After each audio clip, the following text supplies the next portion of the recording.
오늘 여러분과 나누고 싶은 말씀은 데살로니가전서 5장 16절에서 24절까지의 말씀을 나가보려고 합니다. 여러분들 너무나 잘 아시는 말씀일 거라고 생각이 됩니다. 데살로니가전서 5장 16절에서 24절까지의 말씀 함께 읽겠습니다.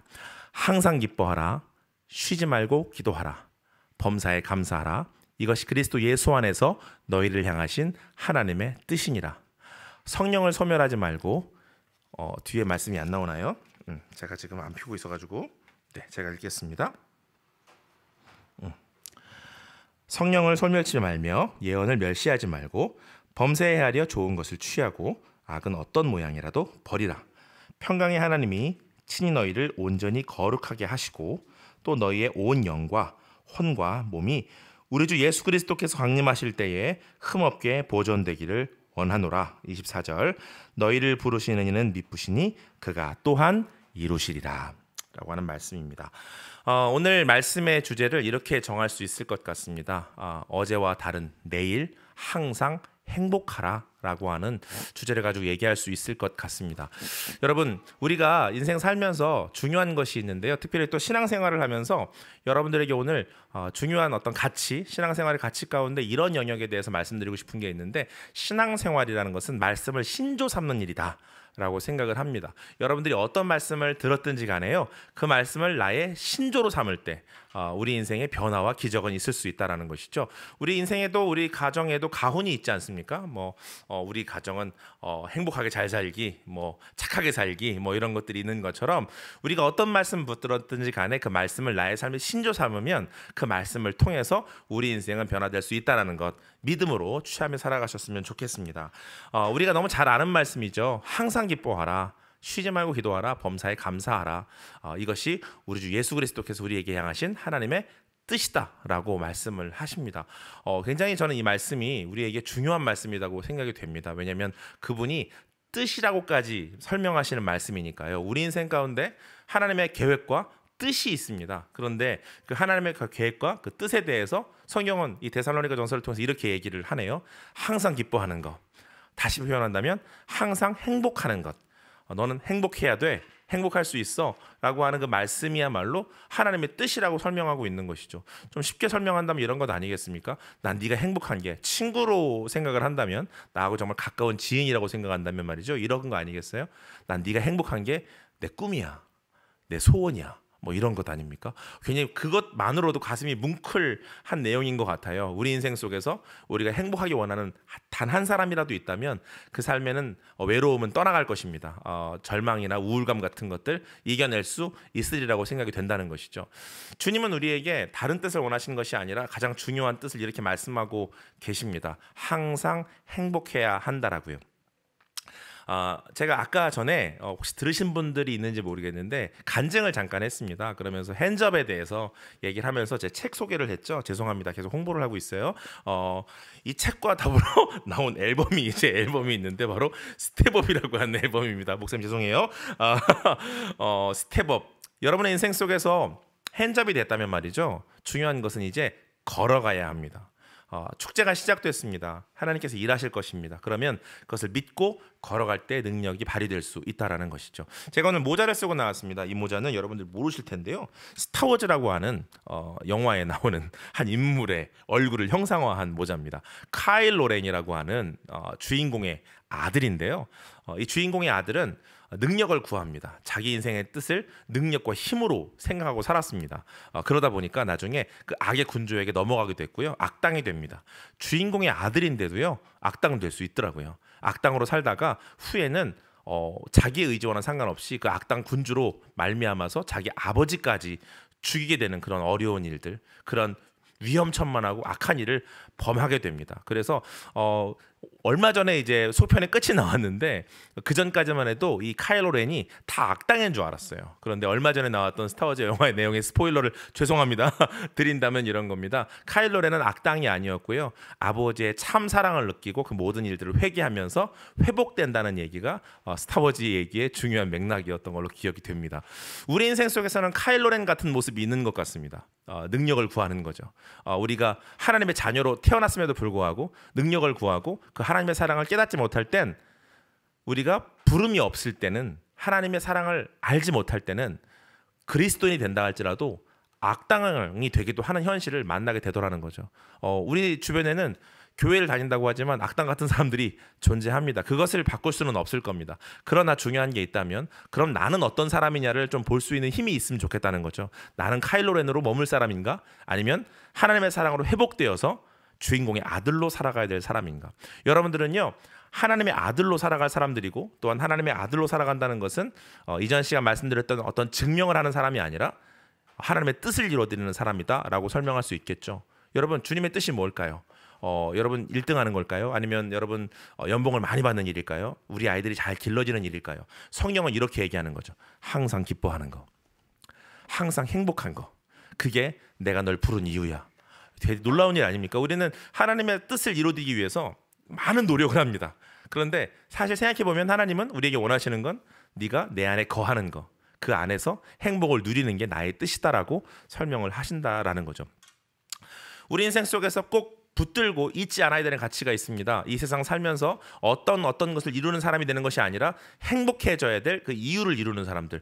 교회가 되어진다는 것은 무엇일까요? 사람들에게 저 사람 보니까, 저 그리스도인들 보니까 행복해 보여, 저 사람들 보니까 나도 저 행복을 누리고 싶어 라고 하는 것이 그리스도인의 향기가 아닐까, 그런 생각을 해보게 됩니다. 오늘의 말씀이 바로 행복해질 수 있는 이유를 설명한 말씀이다라고 볼 수 있다는 것이죠. 세 가지에 대해서 얘기합니다. 행복에 대해서, 행복하기 원한다라는 마음에 대해서 이야기하면서 항상 기뻐하고 쉬지 말고 기도하고 범사에 감사하는 내용에 대해서 이야기합니다. 근데 말씀 중에 이렇게 말씀드리면 참 죄송하지만 참 말씀대로 사는 게 힘든 일인 것 같습니다. 그리고 항상 기뻐한다는 게 어떻게 가능할까요? 와, 이게 어떻게 항상 기뻐할 수 있을까요? 범사에 기뻐할 수 있을까요? 우리가 그렇게 한다는 것 자체가 불가능하다라고 보여지는 현실 속에 있습니다. 그래서 제가 아까 말씀드린 것처럼 신조에 대해서 얘기한 것이죠. 기뻐하기로 결정하는 겁니다. 예를 들면 이런 겁니다. 웃음 치료가 있죠. 웃음 치료는 웃기가 어려운 사람들이 합니다. 웃어서 행복해지기가 어려운 사람들이 웃음 치료를 받는 거죠. 방송이라 약간 미친 사람처럼 보일 수 있겠지만, 제가 예전에 웃음 치료를 한번 경험해보고 싶어서, 사람들 웃기는 걸 굉장히 좋아해요. 얼굴도 웃기게 생겼지만 사람들 웃기는 걸 굉장히 사모합니다. 그래서 어떻게 하면 더 웃길 수 있을까를 고민하다가 웃음 치료를 제가 경험하게 됐는데, 웃음 치료는 생각보다 굉장히 단순하더라고요. 그리고 웃음 치료 강사가 나와서, 약간 제정신 아닌 강사가 나와서 약간 느낌이요, 이렇게 이제 사람들을 설득합니다. 웃게 하기 위해서. 한번 해볼게요. 안녕하세요 이러면서 사람들을 웃기기 위해서 막 노력하고요. 그리고 그들에게 요청하는 건 다른 게 아닙니다. 여러분, 행복해지기 원하면 막 웃으세요. 막 웃으라고 막 권면을 하면서 박수를 막 세게 치고 막 웃으면 행복해진다는 거예요. 한번 영상이라도 한번 해보시겠어요?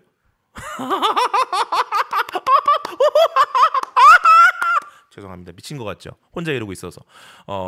여러분 잠깐이라도 해보면요, 마음의 환기가 되는 걸 느껴요. 저는요, 이 찬양하면서 이 찬양에 이렇게 고백하는 걸 보면서 이 고백을 통해 한 찬양의 가사가 떠올랐습니다. 이런 찬양 아시죠?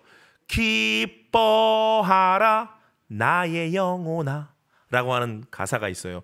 이 기뻐하라 나의 영혼아는 나에게, 내 영혼에게 선포한 거예요. 명령했죠. 기뻐하라고. 누구 명령을?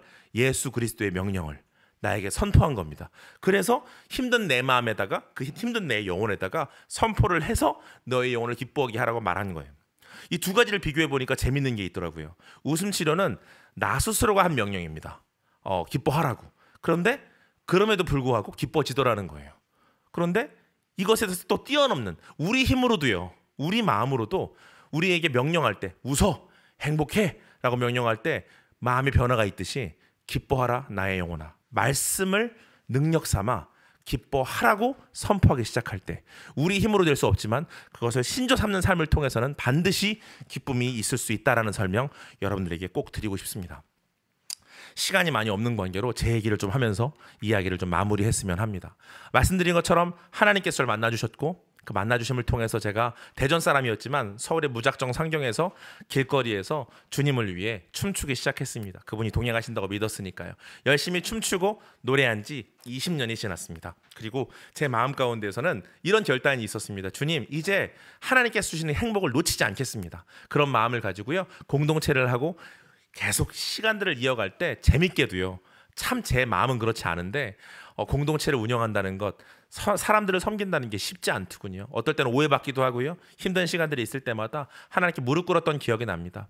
이 말씀을 통해서 하나님의 뜻을 이루어드리기 원했던 마음이 있는 거죠. 제 마음은 기쁘지 않았지만 기도의 자리로 나아갔습니다. 하나님, 너무 힘들다고, 너무 외롭다고, 너무 감당하기가 어렵다고 그때마다 하나님 저한테 이런 말씀을 주셨던 것이 기억이 나는데, 이것이 오늘 여러분들에게 좋게 적용되는, 또 기도를 통해서 여러분들의 마음 가운데에도 전달되는 메시지였으면 좋겠는데요. 이렇게 말씀하시더라고요. 광우야, 잘하고 있어. 잘하고 있어. 너 이제 담배는 끊었잖아. 광우야, 잘하고 있어. 너 술은 안 먹잖아. 광우야, 잘하고 있어. 너 이번에 신학교 갔더라. 광우야, 잘하고 있어. 너 목사 안수 받은 거 축하한다. 어느 순간 20년을 달려오다 보니, 그 주님과 함께 스텝을 이어가면서 함께 걸어가다 보니까요, 지금 제 안의 문제는 해결되지 않았지만 주님의 관점에서의 문제들은 많은 것들이 해결되었더라고요. 제가 지금까지 PK를 하면서요, 13개 국제지부를 세우고 많은 활동들을 했습니다. 네, 춤추는 사역을 통해서도요, 2000년도 당시에 참 많은 영향력을 끼쳤다는 이야기들을 듣곤 합니다. 그런데 더 감사한 건 뭐냐면 요즘입니다. 요즘 제가 그렇게, 저희 아버지가 조폭이라고 말씀드렸고 제가 가장 싫어했던 아버지였는데도 불구하고 그 아버지를 모시고 살 수 있는 힘까지 저에게 허락하셨습니다. 이게 저에겐 기적 같은 일이었고요. 지금 돌아보니까 예전에 그냥 이 춤추는 일을 하나님께서 나에게 맡기셨다고 생각을 했는데, 하나님 저한테 주셨던 것은요, 이렇게 말씀하시는 거예요. 광우야, 난 네 마음이 회복되기를 원해. 그러니까 PK가 달려왔던 20년의 시간이 지금 돌아보니 저는 하나님께 이걸 드리기 위한 계획이었지만 하나님은 제 마음을 바꾸시기 위한 놀라운 계획을 20년 동안이나 하셨더라고요. 네, 저희 아버지랑 그렇게 삽니다. 또 저희 아들과 행복하게 살고 이 행복을 많은 사람들에게 전할 수 있도록 공동체를 주셨고 교회를 주셨고, 작년에 왔던 어떤 친구는 매일매일 자살을 꿈꿨던 친구였는데 그 친구가 1년 뒤에 요즘 얘기하기로 자기 인생에 이제 살 소망이 생겼다고 말해주고 꿈이 있다고 얘기해주고, 얼마 전에 그 부모님께서 너무 놀라서 저한테 연락을 주셨는데 그 교회에서 찬양을 하는데 춤추면서 찬양하는 친구는 그 친구밖에 없더라는 거예요. 너무 감동이 됐어요. 1년 전에 매일매일 죽음을 생각했던 그 친구가 어둠 속에 있던 제 인생을 항상 기뻐하라는 그 말의 신조 속에서 이제 나도 주님과 함께 행복해지겠다는 결단으로 달려왔던 20년의 시간을 통해 주님은 제 마음의 영역을 많이 바꿔주셨고, 저를 통해서 많은 사람들에게 영향을 끼치도록 인도해 주셨고, 또한 그 영향이 이제는 다음 세대까지 흘러서 자살을 생각하던 한 친구가 그 인생을 회복하며 살 소망이 생겼다고 이야기하는 자리까지 가게 된 것이 제 인생의 가장 큰 행복이 아닌가 하는 생각이 됩니다. 강화도에서 시골교회 힙합 목사하고 있습니다. 언젠가 이 강화도 땅에 BTS가 나온다면 저희를 통해서 된 일이 아닐까 하는 기대가 되어질 때 많습니다. 여러분, 항상 기뻐하십시오. 주의 말씀이 있습니다. 그 일을 위해서 기도하신다면 또한 그것을 통해서 하나님께서 허락하신 감사가 허락될 때 24절 말씀이 이루어지는 것입니다.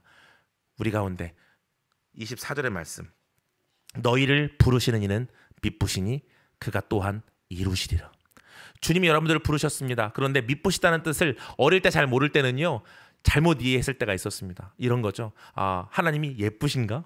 하나님이 현숙하신가? 이런 의미인 줄 알았는데 이 의미를 깨달았을 때 너무나 큰 감동이 밀려왔습니다. 이런 뜻이더라고요. 너희 하나님은 믿을만 하시다. 여러분 아시는 분들도 있겠지만 오늘 다시 한번 여러분의 마음 가운데 한번 새겨보십시오. 여러분들을 부르시는 하나님은 믿을만 하십니다. 그가 또한 이루실 것입니다. 주님이 이루실 그 일을 믿는다면 행복해질 수 있습니다. 지금의 이 어려움 가운데에서도 그건 믿고 마음이 상한 모든 것 가운데 힘을 가지고 그 하나님의 놀라우신 사랑을 날마다 누리기 위해서 말씀을 내 가슴 가운데 선포하며 항상 기뻐할 수 있다. 나는 바뀔 수 있다. 난 감옥 속에서 나올 수 있다. 우울감, 절망, 모든 무기력함들 이제 다 떠나보내시고 우리를 부르시는 분은 미쁘시다는 거, 믿을만 하신 그분께서 여러분들의 삶을 이루어 가신다는 믿음 속에 살아가시는 축복이 모두에게 있어지시기를 축복합니다. 시간이 다 됐죠? 혹시 찬양할 시간이 되나요? 안 될 것 같으면 기도하고 이 시간 마무리하겠습니다.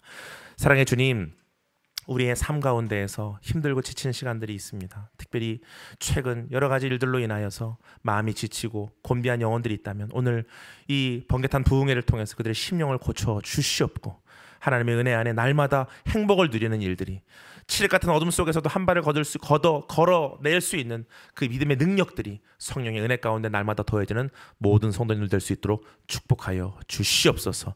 은혜 가운데 함께 하실 것을 믿고 감사하며 예수 그리스도의 이름으로 기도하옵나이다. 아멘.